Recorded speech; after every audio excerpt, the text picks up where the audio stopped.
নমস্কার বন্ধুরা, কেমন আছে সবাই?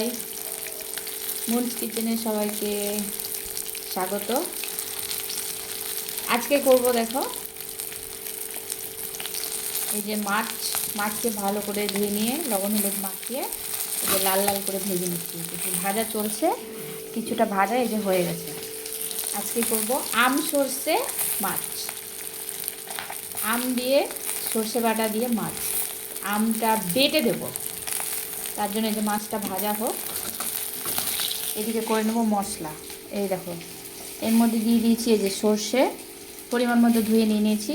এটা 3টে আম আছে, ছোটো আম নিয়ে নিয়েছি। আর এই যে লঙ্কা, তো দিয়ে এটাকে এবার বেটে নেব।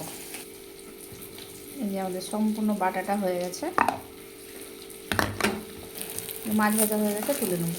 যে এতটা তেল আছে, তেলটা কমাবো না, ওর মধ্যে দিয়ে দেবো দেখো অল্প একটু পাঁচফোড়ন। যে কোনো টক রান্নায় মেথি ফোড়ন দিলে তার স্বাদটা বেড়ে যায়।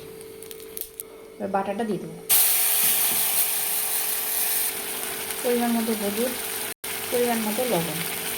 এতে আর অন্য কোনো কিছু অ্যাড করবো না, একটু হালকা কষবো, জল দেবো। এবার মাছগুলো দিয়ে দেবো এক এক করে। মাছটা দিয়ে দিয়েছি, অল্প একটু জল দিয়েছি, তোমরা যে যেমন চাও জল দিতে পারো ঝোল করার জন্য। আমারটা হালকা থাকবে, কেউ চাইলে তোমরা চিনিও অ্যাড করতে পারো, আমি করবো না। এটা ঢাকা দিয়ে দেবো।